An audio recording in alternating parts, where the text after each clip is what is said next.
Hello everybody and welcome back to Matchday with Max. Today the Reds are back home at the City Grounds and the visitors today are recently appointed Paul Lambert's Ipswich Town, who currently sit at the bottom of the Championship.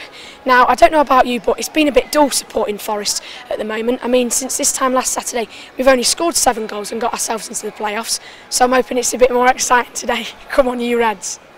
I'm joined by Sky Sports reporter Michelle Owen before the game. Michelle, you were at Forest Villa on Wednesday night. Crazy game.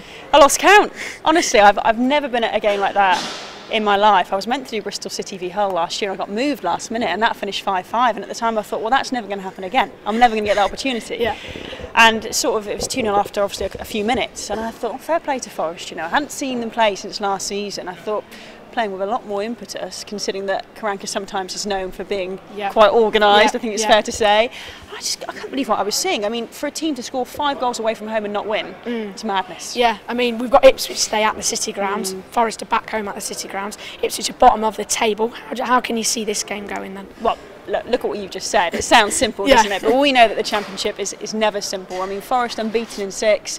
Having seen the way they played midweek, I'd actually backed them today. You know, they faced a lot of opportunities, and although they let in 5 goals, they stopped a lot of opportunities as well. I know it sounds bad on paper conceding 5, and Ipswich lost to Bristol City midweek 3-2, and Bristol City have been struggling.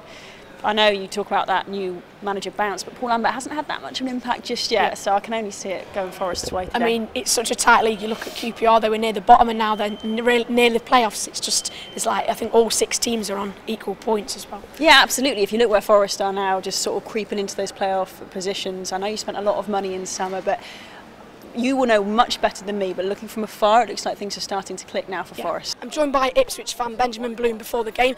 Ben, you're currently sat at the bottom of the table. Where's it gone wrong so far? We're not. We're definitely not. You've got that wrong. He's got that wrong. We're definitely not wrong. Everything has gone wrong, Max. Absolutely everything. So McCarthy ball ended, and then it was the new era. Yeah, Paul Hurst. And here comes Paul Hurst, and we're going to have lots of new players coming up from the lower divisions and whatnot.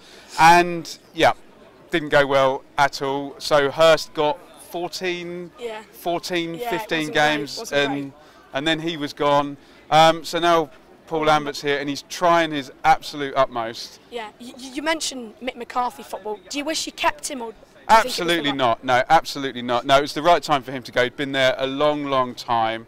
It wasn't actually our choice to, you know, he wasn't ever fired. He went in with the owner, and it was, you know, we're not going to continue doing this. And the time was right for him to go, despite what all the mainstream press are saying from the outside. But unfortunately, just they obviously hired the wrong guy, and it's gone very wrong since. What about Paul Lambert then in today's game?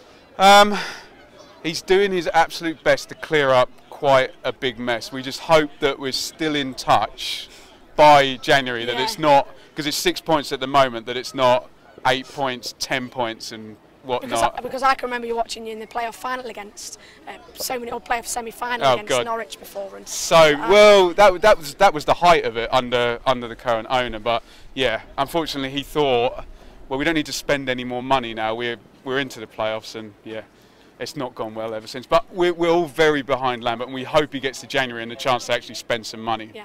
It's a pleasure to be joined by Dan and Catherine, who have made the trip all the way from New York for today's game. Now, Dan, you've been married to Catherine for nearly 10 years now. Surely you could have converted her to be a Forest fan, because she's an Ipswich fan. She is an Ipswich fan. I do my best. She's wearing red today. But that's about as far as I can get. But I'm going to try and get her to keep quiet if Ipswich do score. I don't think it's going to happen, but if it does, I'll have to sit on her hands. And you obviously are part of the New York kind of supporters group. Well, both of you are really. Tell the Matchday Max viewers what happens on a match day.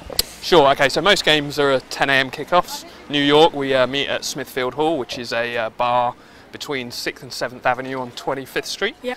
I usually get up like 8 AM, get there early, get a couple of beers in, have some breakfast. There's usually about anywhere between 2 and 25 of us, depending on the game and the day.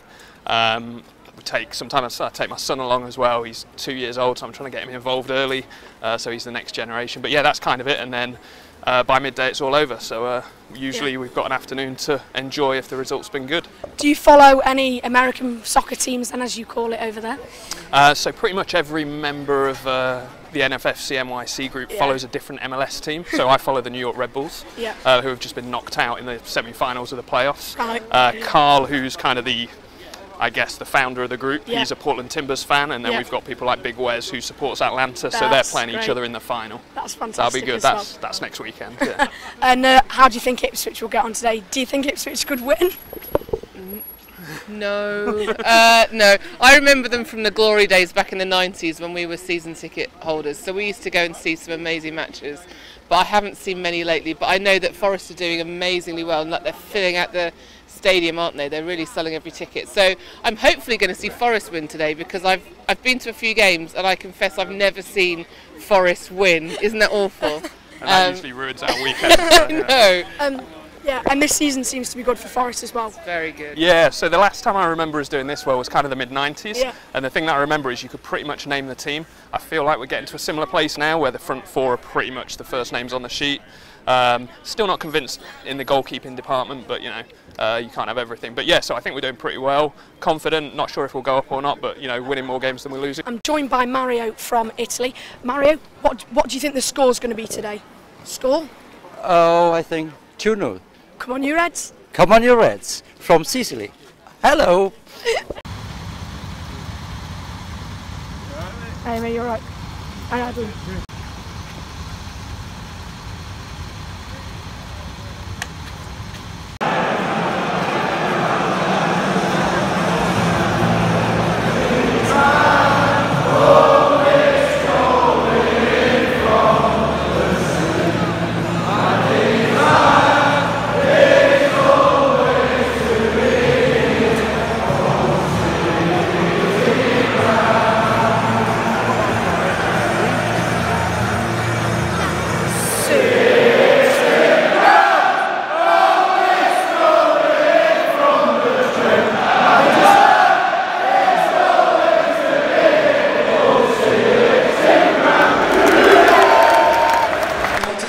Time here at the City Ground, finished 2-0 to Forest. Really good, solid performance overall. Another 3 points on the board. Grabban with both goals. I mean, he could have had more, and so could have all the team. The bar and post saved Ipswich so many times. But fair play to Ipswich. Good travelling support from them. Wish them the best of luck for the rest of the season, and hopefully they can climb out the relegation zone. But a really good performance, and hopefully on to the next game, Preston, and then Derby away. If you've enjoyed the video, remember to drop a like, share and subscribe, and we'll see you next time on Matchday with Max. Come on, you Reds. Full time 2-0. Steve, what did you make of the game? Wow, we were easy today, weren't we? We were comfortable. We should have bowed them should have been 4-5-0 up after about 60 minutes into the second half. My biggest worry is Dawson. That is a big injury, because we ain't got centre back now, have we? Hopefully it's nothing too serious. Well, hopefully not. Or can we call Worrell back? Is Matt Mills still at the club? Can we find him somewhere? No, but look, everyone's talking about it. Everyone's talking about Aston Villa. Everyone's talking about Norwich, Derby, and we're just going about our thing. We keep winning. I said at the start of the season, if we're in that top 6 by end of December, then I think we're there.